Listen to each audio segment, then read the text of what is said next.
Forgive me, my child. I'll come back for you. The words escaped Anna's lips like a prayer whispered to the darkness. Her hands trembled as she held little Miguel against her chest, feeling his tiny heartbeat flutter like a caged bird. The baby's dark eyes gazed up at her with innocent trust, completely unaware that this would be their last moment together. Outside the small adobe house, horses stamped restlessly in the dirt. Men's voices carried on the night wind, discussing her future as if she were cattle being sold at market. Her father's voice rose above the others, cold and final. The deal was done. The marriage contract signed. Tomorrow at dawn she would become the wife of Don Ricardo Valdez, a man 3 times her age whose wealth could save her family from ruin. But the cost, dear God, the cost was her son. Anna. Her mother's voice cut through the darkness like a blade. It's time. Time, such a simple word that carried the weight of 1,000 goodbyes. Anna pressed her lips to Miguel's soft forehead, breathing in his sweet baby scent one last time. He smelled of milk and innocence, of hopes and dreams that would now grow up without her. The arrangements are clear, her father had said earlier that evening, his weathered hands counting the gold coins Don Ricardo had provided. The child stays here. Valdez wants a wife, not a reminder of your mistake. Her mistake. That's what they called Miguel now. As if loving his father, as if carrying this perfect little soul into the world, had been nothing but an error in judgment. But looking down at her son's peaceful face, Anna knew better. Miguel wasn't a mistake. He was the only thing she'd ever done right. The moonlight streaming through the window caught the silver cross hanging around her neck, the one her grandmother had given her. Anna touched it now, feeling the cold metal against her skin. Watch over him, abuela, she whispered to the memory of the only woman who had ever truly understood her heart. Miguel stirred in her arms, making a soft cooing sound that nearly broke her resolve. How could she walk away from this? How could any mother leave her child? But what choice did she have? Her family's debts would destroy them all if she refused. The drought had killed their crops. The cattle had died. They owed money to every shopkeeper, every rancher, every person of influence for 50 miles. Don Ricardo had offered a solution. Marriage to Anna in exchange for enough gold to save the Morales family from complete ruin. It should have felt like salvation. Instead, it felt like selling her soul. He'll be safe here, her mother said softly, though her own eyes glistened with unshed tears. My sister will care for him as her own. You know Maria loves children. Safe. The word should have brought comfort, but all Anna felt was the crushing weight of a future without her son. She would wake each morning in a stranger's house, in a stranger's bed, while Miguel took his first steps in a world that wouldn't include her. She would count months and years by the milestones she would miss. His first words, his first laugh, the day he learned to ride a horse or read his first book. But what she couldn't know was that this moment of goodbye would forge a strength in her heart that nothing could break. A tear fell from Anna's cheek onto Miguel's blanket, a tiny diamond of grief in the lamplight. The baby's fingers curled around a strand of her long black hair, holding on as if he somehow understood. Children always knew, didn't they? They felt things adults tried to hide. I will find you, she whispered against his ear, her voice barely audible even to herself. No matter how many years pass, no matter how far they take me, I will find my way back to you. This isn't goodbye forever, my little one. This is just see you later. The lies we tell ourselves to survive. Outside, Don Ricardo's voice boomed with laughter at something one of his men had said. The sound made Anna's stomach turn. How could anyone laugh on a night like this? How could the world continue spinning when hers was falling apart? She stood slowly, every muscle in her body screaming in protest. Miguel seemed heavier now, as if he too was reluctant to let this moment end. Anna walked to the window and looked out at the star-filled sky. Somewhere up there, she hoped, her grandmother was watching. Somewhere in that vast darkness, God was listening to the desperate prayer of a mother's heart. Promise me, she said to the stars, to the night, to any force in the universe that might be listening. Promise me we'll find each other again. The wind picked up, rattling the wooden shutters like an answer, or maybe like a warning. Anna's mother appeared in the doorway, her silhouette framed by the hallway light. No words were needed. They both understood what came next. Anna kissed Miguel one final time, tasting salt from her own tears on his soft skin. Then, with movements that felt like tearing her own heart from her chest, she placed him gently in his cradle. The baby fussed for a moment, sensing the change, but then settled back into sleep, peaceful, trusting. completely unaware that his mother was about to disappear from his world. Anna picked up the small canvas bag that held her few possessions. Everything that mattered was staying behind in that cradle. Everything else was just things, meaningless objects that couldn't fill the hole that was already opening in her chest. As she reached the door, Anna turned back one last time. Miguel slept on, his tiny chest rising and falling in the steady rhythm of dreams. She memorized his face, the curve of his cheek, the way his dark lashes rested against his skin. This image would have to last her until she could hold him again. And she would hold him again. She had to believe that or she wouldn't survive what came next. "Goodbye, my heart," she whispered. "Until we meet again." The door closed behind her with a soft click, but in Anna's soul it slammed shut like a prison gate. She walked toward the waiting horses, toward her new life, toward a future that felt like a slow death. But with each step something hardened inside her, a resolve that would carry her through whatever lay ahead. No distance, no marriage, no chains will stop me from finding you again. 3 years, 3 long, empty years had passed since that terrible night when Ana Morales became Ana Valdez. 3 years of waking up in silk sheets that felt like shrouds, in a mansion that echoed with everything except the sound she longed to hear most, her son's laughter. The Valdez estate sprawled across the valley like a golden kingdom. Crystal chandeliers caught the morning light in the grand dining room where Anna sat alone as she did every morning, picking at breakfast she couldn't taste. The finest china held food that turned to ash in her mouth. Servants moved like ghosts through marble hallways, their footsteps muffled by Persian rugs that cost more than most families earned in a lifetime. But all the gold in Mexico couldn't buy back what she had lost. "You seem distant today, my dear." Don Ricardo's voice cut through her thoughts like a blade wrapped in velvet. He stood in the doorway dressed in his finest suit, preparing for another day of business in town. At 62, he was still a handsome man, distinguished and powerful. Any woman should have felt fortunate to be his wife. Any woman except one whose heart lived 300 miles away in a small adobe house. "I'm perfectly fine, Don Ricardo." The lie came easily now, polished smooth by years of practice. Anna had learned to wear her grief like an undergarment, hidden beneath the surface, but always there, pressing against her skin. He studied her with those calculating dark eyes that saw profit margins instead of pain. "Perhaps you should visit the dressmaker in town today. The new fabrics from San Francisco have arrived, or maybe call on the ladies' social circle. You've been too much alone lately." Alone. If only he knew how desperately she craved solitude. The ladies of high society spoke of charity work and garden parties while Anna's heart bled for news of one small boy she would never see grow up. Their conversations about their own children were torture, each innocent mention of first words or lost teeth a knife twisted deeper into her soul. "Perhaps tomorrow," she said, forcing a smile that never quite reached her eyes. After Don Ricardo left for his business dealings, Anna walked through the house like a ghost haunting her own life. The morning room with its collection of expensive books she never read. The music room with a piano she couldn't bear to play because music reminded her too much of lullabies she used to sing. The conservatory filled with exotic flowers that bloomed in perfection while her heart withered. But what she didn't know was that every letter she secretly tried to send home was intercepted. Every attempt to discover news about Miguel blocked by Don Ricardo's watchful control. In the garden, Anna found herself gravitating toward the fountain where water danced in the sunlight. She sat on the marble bench and closed her eyes, letting herself remember. Miguel would be 3 years old now, walking, talking in that sweet broken language of toddlers. Did he still have those dark eyes that reminded her so much of his father? Had he taken his first steps while calling for a mama who wasn't there to catch him when he fell? The questions tormented her daily. Did he remember her at all? Or had her face already faded from his memory like morning mist? Children were resilient, everyone said. They adapted. They forgot. But Anna prayed every night that some part of Miguel's heart still held space for the woman who had loved him first. "Señora Anna?" Maria, the youngest of the housemaids, appeared at her elbow.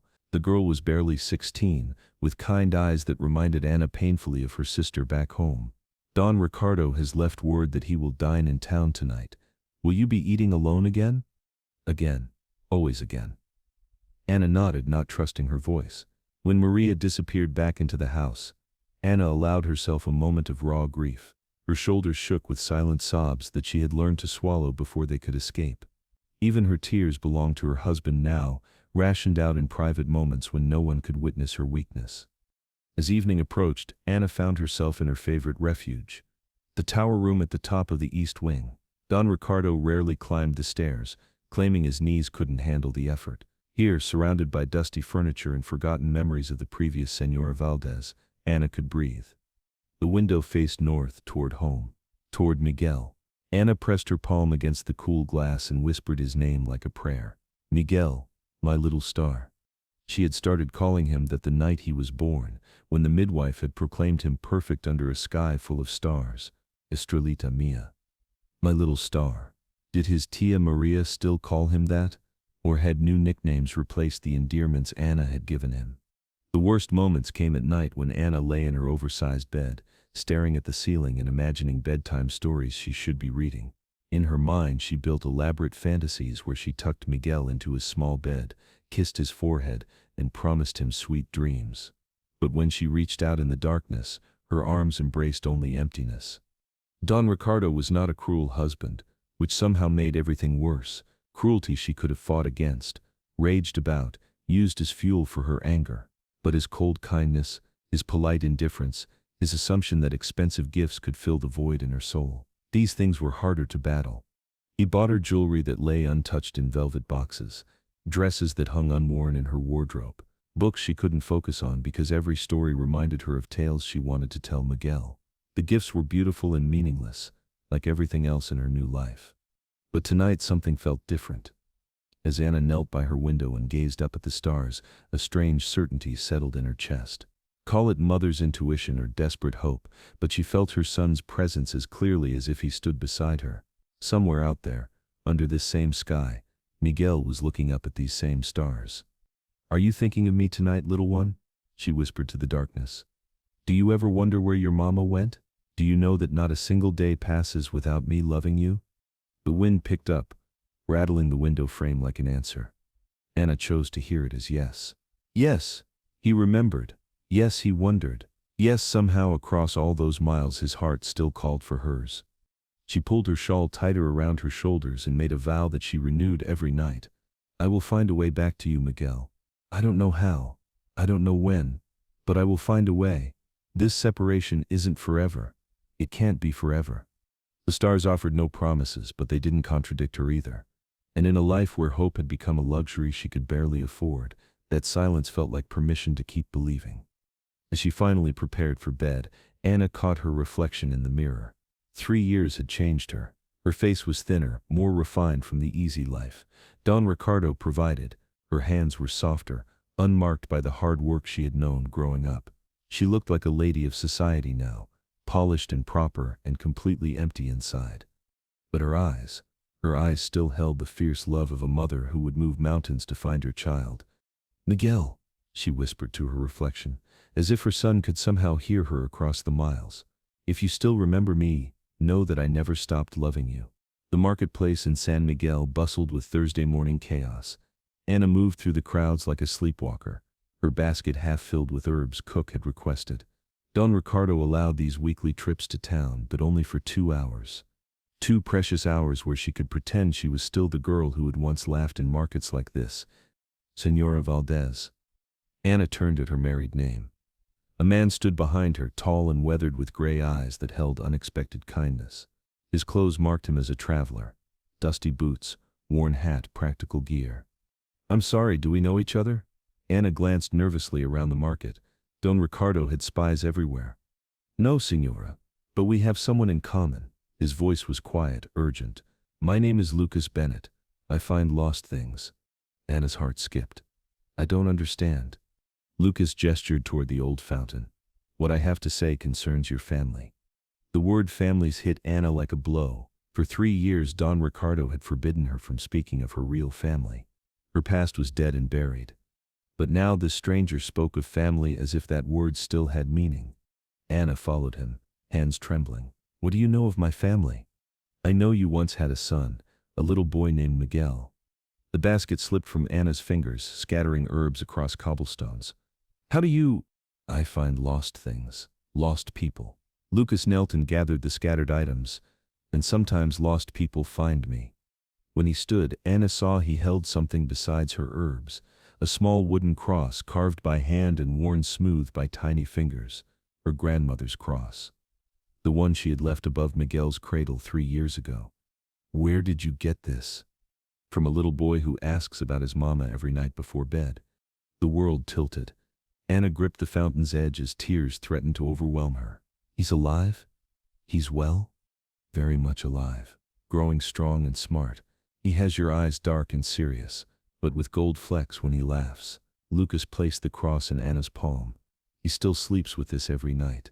But what Anna didn't know was that Lucas Bennett was no ordinary traveler, and this meeting was no accident. He remembers me. He dreams of you. Talks about the mama who used to sing to him. Your sister has been good to him, but a boy needs his mother. Anna closed her fist around the cross. For 3 years she had wondered if Miguel was even alive. Now this stranger stood before her with proof that her son not only lived but remembered her. Why are you telling me this? Because there might be a way for you to see him again. Hope was dangerous. Hope could destroy her. But looking into Lucas's steady gray eyes, Anna felt something she hadn't experienced in 3 years: possibility. Don Ricardo would never allow it. He controls everything I do. My old life is dead to him. Men like Don Ricardo think they control the world, Lucas said quietly. But they can't control destiny. Lucas reached into his pocket and pulled out something that made Anna's knees buckle. A small piece of paper with a child's drawing in faded charcoal. A stick figure woman with long black hair standing next to a smaller figure under crooked stars. He drew this last week. He told your sister it was you and him, looking at the stars together. Anna took the drawing with shaking hands, tracing the crude lines. She could see Miguel's little hand gripping the charcoal, trying to capture memories of nights when she carried him outside to see the stars. If you're willing to take a risk for your son, meet me at the old chapel outside town this Sunday during evening prayer. Come alone. Sunday. 3 days to decide whether to risk everything for the possibility of seeing Miguel again. How do I know you're telling the truth? The drawing was her answer. Miguel's innocent lines showing the mama he still remembered. Lucas melted back into the crowd, leaving Anna by the fountain with a wooden cross in one hand and her son's drawing in the other. For the first time in 3 years she felt the dangerous flutter of hope. The carriage ride back passed in a blur. Anna hid the cross and drawing beneath her shawl, close to her heart. Don Ricardo was waiting in the parlor, his dark eyes studying her face. You seem different today, my dear. Almost alive. The observation chilled her. She had grown so accustomed to moving like a ghost that any sign of life was noticeable. The fresh air was pleasant. Perhaps, Don Ricardo said, though his tone suggested the opposite. Though I worry about influences you might encounter. The common people can be so unpredictable. That night, Anna knelt by her tower window as she did every evening, but for the first time in years her prayers carried more than grief. She held Miguel's cross against her heart and whispered his name to the stars, picturing his face more clearly now, growing, changing. Still remembering the mama who sang him lullabies under this same sky. Miguel, she breathed against the cold glass. For the first time in years I dare to hope. Sunday evening arrived with storm clouds gathering. Anna knelt in the estate's chapel during evening prayers, her hands folded in devotion while her heart hammered. The old chapel outside town was only 2 miles away. If she could slip away during the servants' dinner hour. Amen. Don Ricardo's voice cut through her thoughts. Anna opened her eyes to find her husband watching her with calculating dark eyes. You seem particularly devout tonight, my dear. Prayer brings me peace, Anna replied. Peace. Don Ricardo stood slowly, his shadow falling across her like a warning. How interesting that you should seek peace when you've seemed so restless lately. The word restless hung like an accusation. Anna forced herself to meet his gaze. I don't understand. Don't you? Don Ricardo moved closer.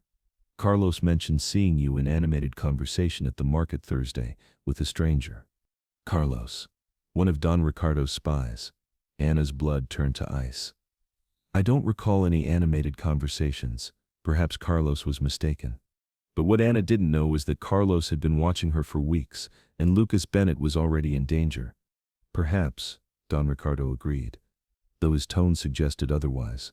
Still, I think you should limit your market visits. The servants can handle such mundane tasks. Prison walls closing tighter. Anna nodded submissively. Of course. I only want to protect you, Anna. The world outside these walls is full of unsavory characters who might take advantage of your generous nature. After Don Ricardo retired to his study, Anna waited until the estate settled into quiet.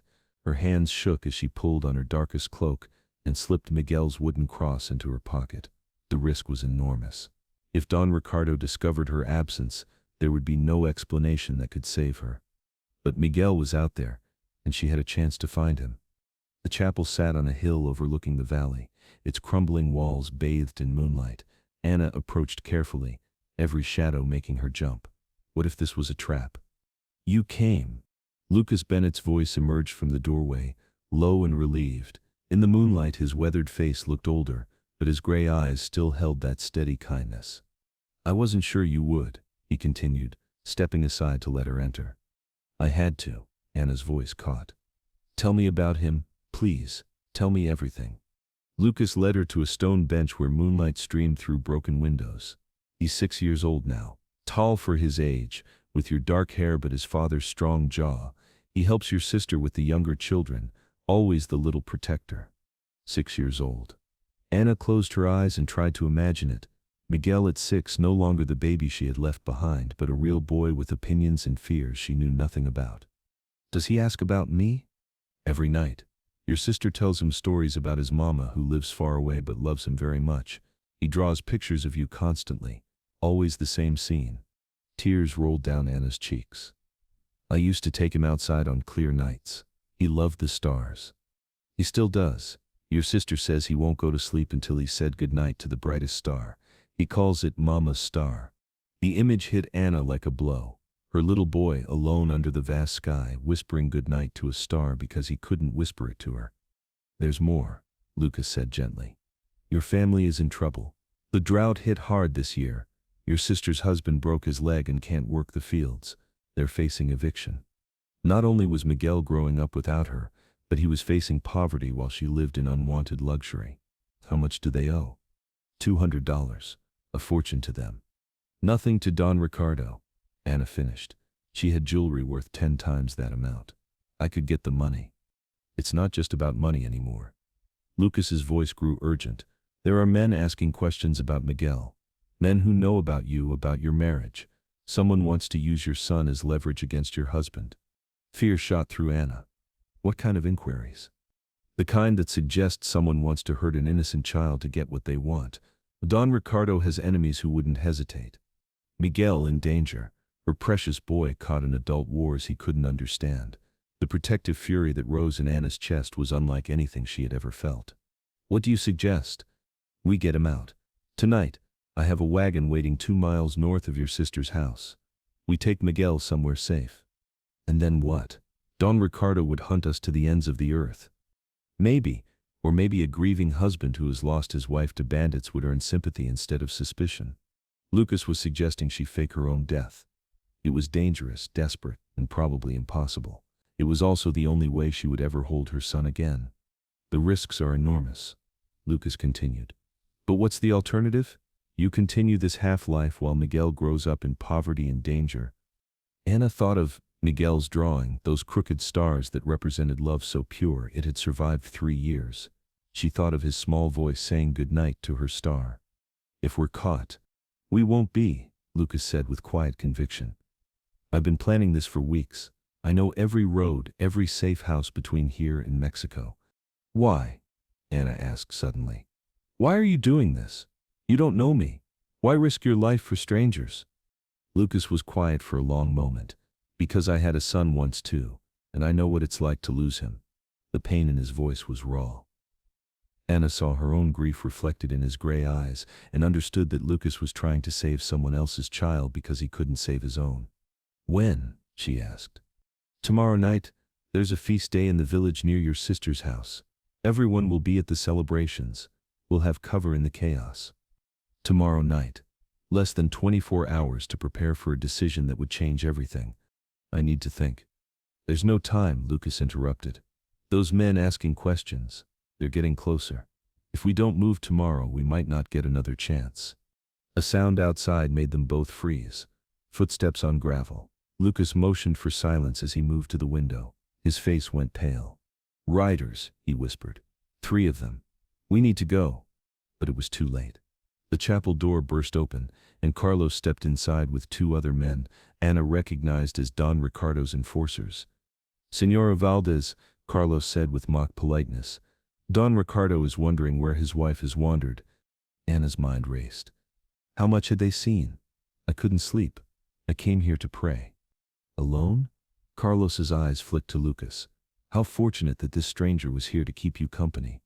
The trap was closing. If they took Lucas back to the estate, if Don Ricardo interrogated him, everything would be lost. "This man is nobody," Ana said quickly. "A vagrant seeking shelter. I was just leaving." "I'm sure you were." Carlos gestured to his men. "Bring them both." "No." The word came out stronger than Ana intended.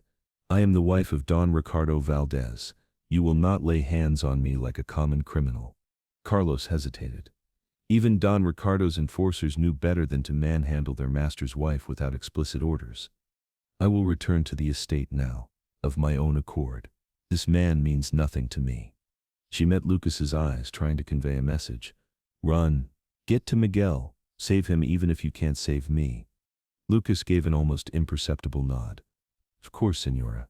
Forgive me for disturbing your prayers." As Ana walked toward Carlos and his men, her mind raced ahead to tomorrow night. They would be watching her now, but Lucas was still free. He could still reach Miguel, still get her son to safety.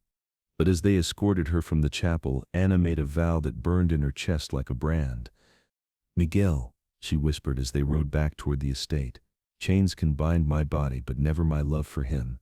This time nothing will stop me." The morning sun cast long shadows across the dining room as Ana sat frozen at the breakfast table. Don Ricardo's dark eyes studied her face with predatory intensity, searching for any sign of weakness or deception. "You look tired this morning, my dear wife," Don Ricardo hissed, his voice carrying that familiar silk-wrapped steel tone. "Perhaps your midnight prayers didn't bring the peace you were seeking." Ana's blood turned to ice. He knew, somehow he knew exactly where she had been. "I don't know what you mean." "Don't you?" Don Ricardo set down his coffee cup with deliberate precision. "Carlos tells me you had quite an encounter at the old chapel last night. With a vagrant no less." Ana forced herself to meet his calculating gaze. "I went there to pray.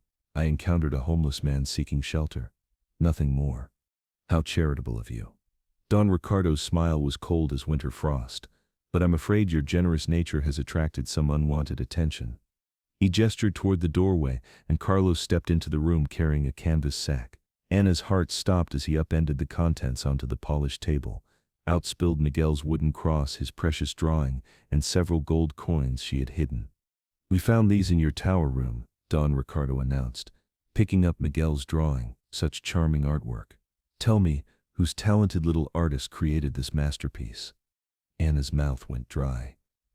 There was no explanation she could give that wouldn't damn her completely. "Cat got your tongue?"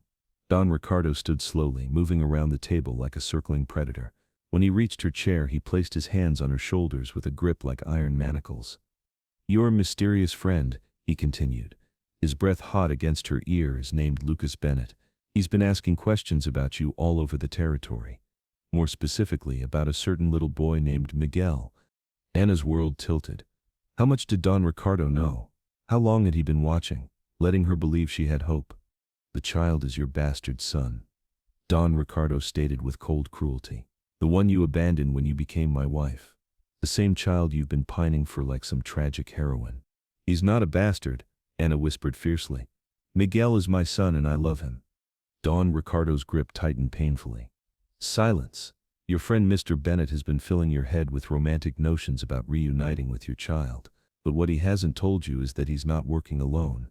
He released her and walked back to his chair, picking up the wooden cross. "There are dangerous men who would very much like to see me destroyed, Ana. Men who view a wealthy man's wife and her abandoned child as perfect tools for revenge. Mr. Bennett isn't your savior. He's bait in a carefully laid trap." The words hit Ana like physical blows. Was it possible? Had Lucas been lying to her all along? But she remembered the genuine pain in his gray eyes when he'd spoken of his own lost son. "I can see you don't believe me," Don Ricardo observed with amusement. "How touching. Even after 3 years of marriage you still maintain such faith in human nature." He moved to the windows overlooking his vast estate. Carlos enlightened my wife about what we discovered regarding her friend's background. Carlos cleared his throat. Lucas Bennett is a convicted cattle rustler who served 5 years in territorial prison. His own son died while he was locked up, shot by marshals during a robbery Bennett had planned. The boy was only 8 years old. Anna felt her heart shatter. If this was true, then Lucas's grief had been genuine, but his motives were suspect. Was he truly trying to help her, or using her pain as a weapon against Don Ricardo? Still, Don Ricardo continued, I must admit admiration for the man's thoroughness. He knows about your family's debts, your sister's struggles, even that your precious Miguel still sleeps with that wooden cross every night. He held up the carved cross, letting it catch the morning light. Yes, Anna, the boy is real, alive, and he does remember his mama. That much of Bennett's story appears to be true. Hope and despair warred in Anna's chest. Miguel was alive and remembered her, but he was being used as a pawn in a deadly game. Here's what's going to happen tonight, Don Ricardo announced. Mr. Bennett expects to meet you at your sister's house under cover of the festival celebrations. He's promised to help you escape with your son. Anna's breath caught. How could you know? I've had men watching his every move since he arrived in San Miguel. We know about his wagon, his escape route, even the safe house where he intended to hide you. Don Ricardo smiled like a shark. We know everything. What do you want from me? Simple. You're going to keep that appointment tonight. You're going to play your part, and when Mr. Bennett and his confederates reveal themselves, my men will be waiting.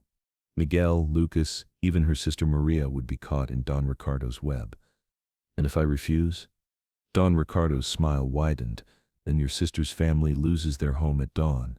Your son becomes a ward of the territorial government, shipped off to an orphanage where boys like him tend to disappear. And Mr. Bennett dies slowly in my private jail. Anna closed her eyes, feeling the walls of her prison collapse. There was no escape, no hope, no way to save anyone she loved without sacrificing the others. But here's the beautiful part, Don Ricardo continued with satisfaction. If you cooperate fully, if you help me capture Bennett and his associates, I might show mercy. Your sister keeps her home. Your son grows up safe and ignorant of his mother's fate. Everyone wins. Everyone except Miguel, who will never know his real mother, Anna said bitterly.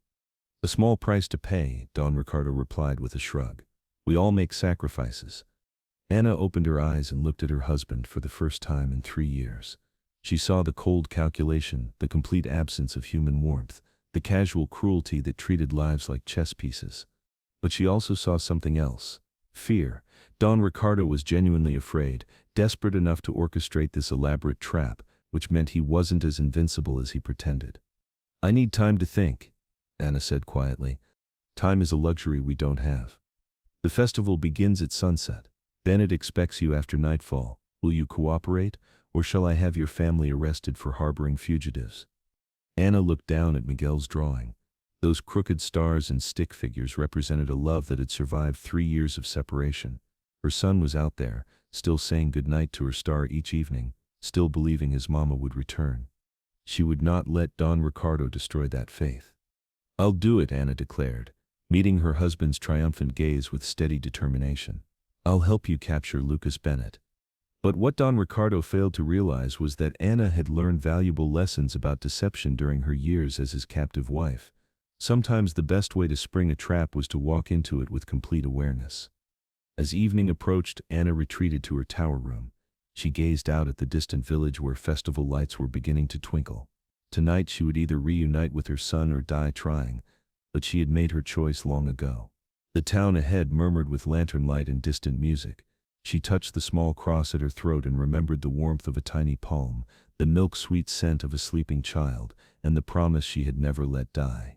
She pulled out paper and began writing a letter, not to Don Ricardo or Lucas, but to Miguel. Words of love and explanation, of a mother's devotion that had sustained her through 3 years of hell.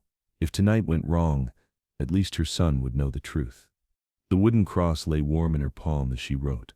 Outside, the festival music drifted on the evening breeze, calling her toward her destiny. Don Ricardo thought he held all the cards, but Anna had learned to play a different game entirely. She sealed the letter and tucked it into her dress, along with the cross and Miguel's drawing. Whatever happened tonight, she would not face it empty-handed. She had her son's love, and that was a weapon more powerful than any Don Ricardo could wield.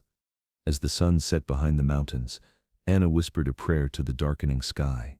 Miguel, my little star. Fear still moved beside her, but it no longer commanded her. She let it walk in silence while hope stepped forward, steady and undeniable.